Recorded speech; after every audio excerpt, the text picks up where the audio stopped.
Le logement communautaire représente le segment le plus important de nos financements aux entreprises. Près de 60 de nos financements sont dédiés au logement communautaire. On en fait depuis le tout début.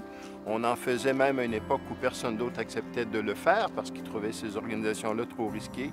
On continue de le faire, notamment dans le cadre de la fin des conventions avec la SCHL. On a développé avec le mouvement une offre de services distinctive qui fait en sorte qu'on a des offres de financement et des produits de financement qui répondent aux nouveaux besoins des coopératives et des OBNL.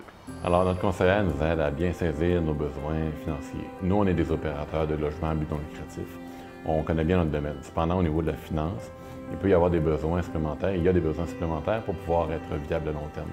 Alors, notre conseillère nous aide à bien situer ces besoins-là, ces barèmes-là, pour pouvoir à la fois, quelquefois, réinvestir dans notre stock de logement ou d'autres fois, nous assurer de la viabilité financière à long terme de nos ensembles immobiliers et de notre organisation. La fin de la convention d'exploitation avec SCHL est venue en même temps que la nécessité de réparer la bâtisse. On a dû trouver des fonds pour réparer l'immeuble ainsi que pour rembourser le prêt à SCHL. Grâce à la Caisse d'économie solidaire, on a pu avoir accès à ces fonds à des conditions nettement meilleures que le marché. La Caisse d'économie solidaire, pour ces raisons-là, est une institution inévitable en matière de la coopérative. Alors, on s'est assis avec la Caisse d'économie solidaire et on a travaillé pendant presque une année pour établir un mécanisme pour faciliter en fait le refinancement des coopératives en fin de convention.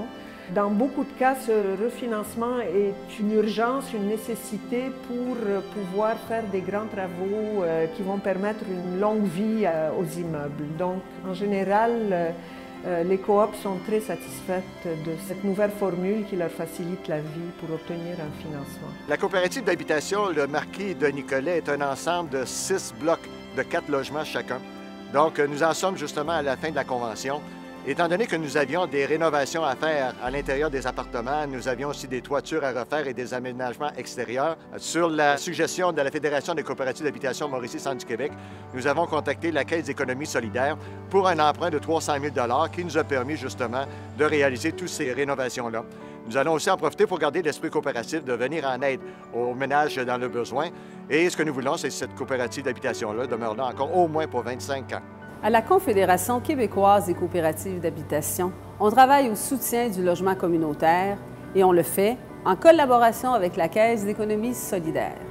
Les coopératives d'habitation permettent d'offrir à des dizaines de milliers de familles québécoises un logement abordable. C'est important pour ces organismes de pouvoir compter sur un partenaire financier fiable qui comprend leur réalité. Dans un contexte de fin de convention de prêt avec la Société canadienne d'hypothèques et de logement, il est essentiel de travailler avec un partenaire qui ne voit pas que la garantie bancaire, mais qui se préoccupe aussi de la pérennité des projets immobiliers coopératifs. Un partenaire qui a une vision et qui nous comprend. C'est ce que nous offre la Caisse d'économie solidaire. Dans le logement communautaire, comme dans tout autre secteur de financement de l'économie sociale, on travaille en partenariat. Donc, on s'assoit avec les gens, on développe des offres de financement adaptées à leurs besoins, on accepte d'être influencés, puis ils acceptent qu'on les influence. Donc, on co-construit des offres de financement puis des approches de financement qui sont adéquates et qui sont utiles pour les gens dans la réalisation de leurs projets.